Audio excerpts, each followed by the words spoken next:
የዛን ዕለት የባቡር ጣቢያ ውስጥ የነበረው የህዝብ መጨናነቅ እንደ ሁልጊዜው በስራና በጥድፊያ እየተሞላ ነበር።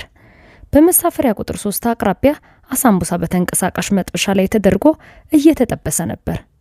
ከሚረጨው ትኩስ ዘይት የተነሳ የተቃጠሉ እጆች ያሉትና የእሳቱ ግለት በፈጠረው ሙቀት ላቢያ ጨቀየው ሸሚዝ የለበሰ በግንባሩም ላይ የጭንቀት ምልክት የሚነበብበት መሆኑ የሁል ጊዜ የዛ ሰውዬ ማንነት መገለጫ ነው። ስሙም አቢጄት ይባላል። በአንድ ወቅት ሚስቱ ትምህርት እንድታገኝ ሲል ጠንክሮ በመስራት ያለውን ነገር ሁሉ ለእርሷ ስኬት አሳልፎ እየሰጠ ታታሪ ሰው ነበር።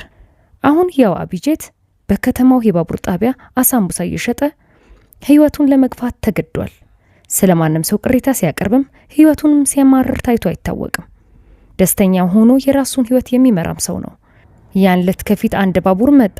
አንዳንድ ተሳፋሪዎች ከባቡሩ ላይ ወረዱ። አንዳንዶች ደግሞ ወደ ባቡሩ ለመግባት ጀመሩ።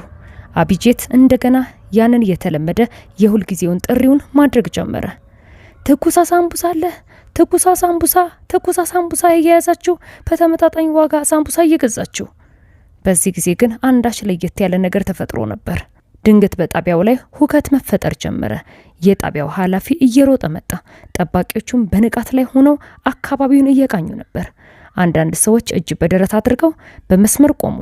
በዚህ ጊዜ አብለጭላጭ የመንግስት መኪና ከጣቢያው አጠገብ ደርሶ ቆመ። ከኋላ የተከተሉት 2 ሌሎች መኪናዎችም በረድፍ ቆሙ። በአካባቢው ላይ ዝምታ ሰፈነ። በዚህ ጊዜ ከመኪናው ውስጥ አንዲት አረንጓዴ ቀለም ያለው የሐር ቀሚስ የለበሰች፣ ጥቁር የፀሐይ መነጽር ያደረገችና ኮስተር ያለ የፊት ገጽታን የተላበሰች የወረዳው ዋና አስተዳዳሪ ዲኤም ካቪታ ሲንግ በጠባቂዎቿ ታጅባ ከመኪናው ላይ ወረደች። በአረማመዷ ላይ በራስ መተማመን፣ በአይኖቿም ላይ የአስተዳዳሪነት ስልጣን፣ በፊቷም ላይ ቆራጥነት ይነበባል። የሆነ ሰው ክብሯን እንደተጻረነ እንዳወቀች ወይም ያየች ምስል ጭንቅላቷን ቀና አድርጋ ነበር የምትራመደው።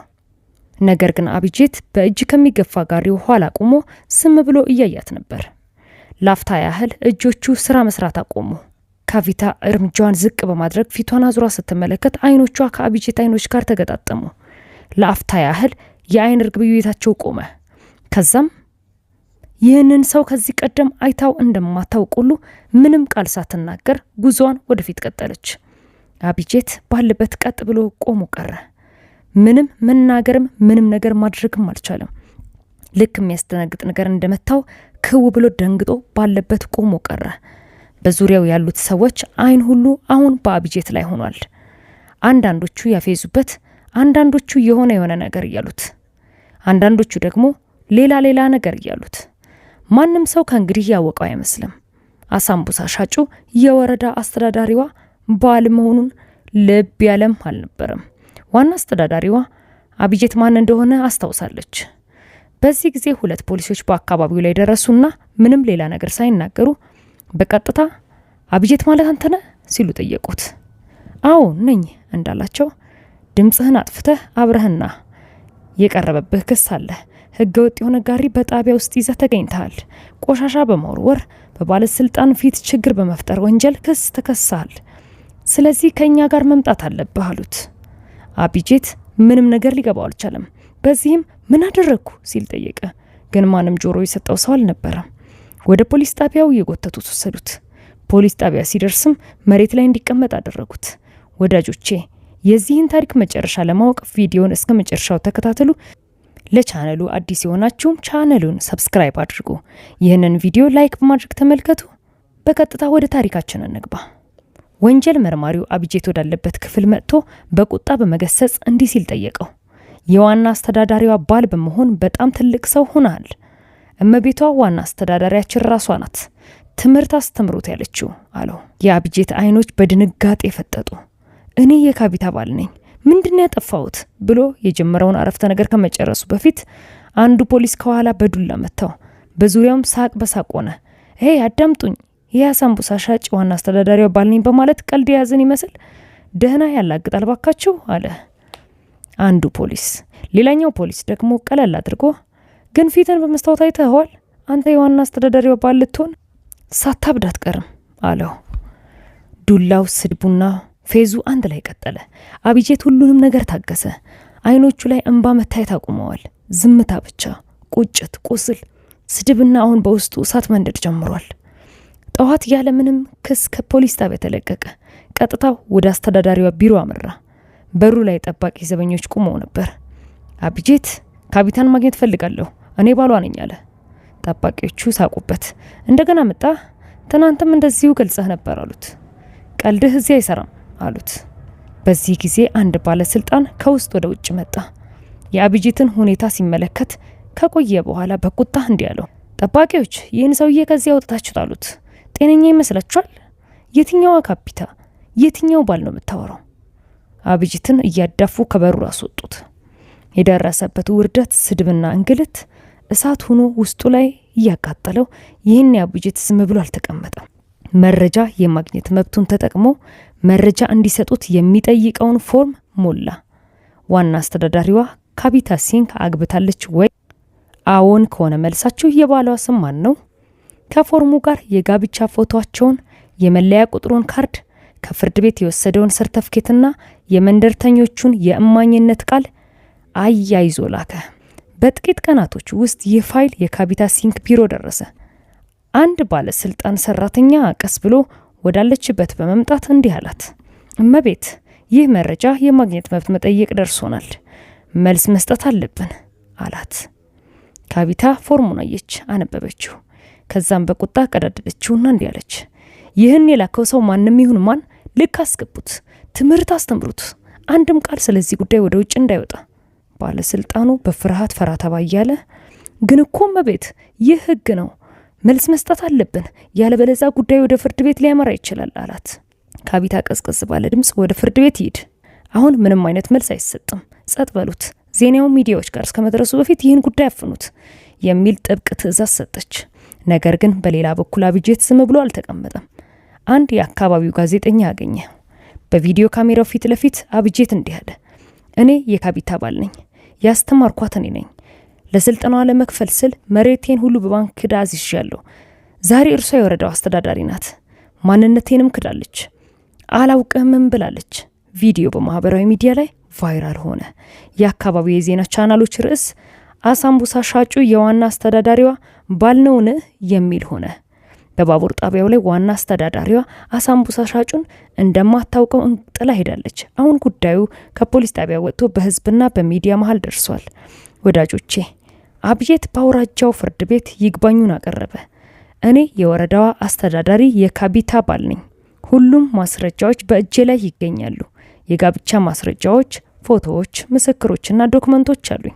አንድም ባለስልጣን ይህ ሐሰት ነው የሚል ካለ እንግዳውስ ይህ ለማህበራዊ ለህጋዊና ለግል ማንነቴ ስድብ ነው። ፍርድ ቤቱ ጉዳዩን ለመስማት ቀን ቆረጠ።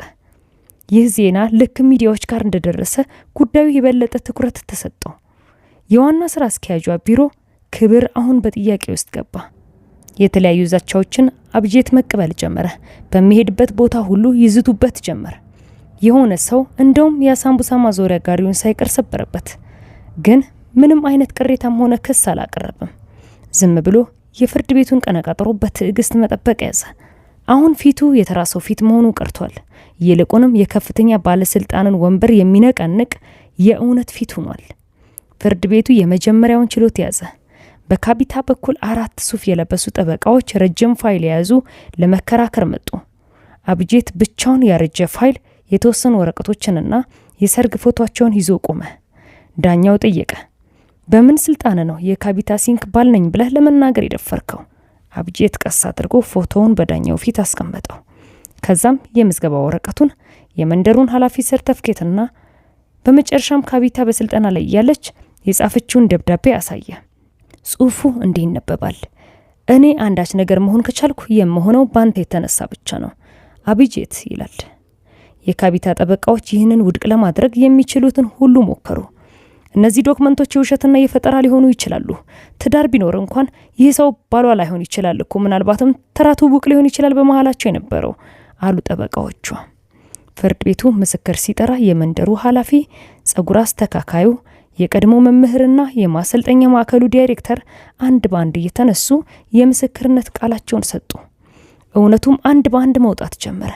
ሁሉም ሰዎች የካቢታና የአብጄት ትዳር የእውነት ተፈጽሟል፣ ይህንንም ሙሉ የመንደሩ ነዋሪ አይቷል፣ ለካቢታ ትምህርትም ሙሉ ክፍያውን የፈጸመው አቢጄት ነው በማለት ምስክርነታቸውን ሰጡ። የዳኛው ፊት የመደነቅ ስሜት ተነበበበት። ነገር ግን ምንም ነገር አልተናገረም። ቀጣዩን የቀጠሮ ቀን ብቻ ወስኖ ችሎቱን በተነው። ወዳጆቼ በሚቀጥለው ጊዜ ሚዲያዎች ከፍርድ ቤቱ ውጭ ላይ ለጉድ ተሰልፈው ነበር።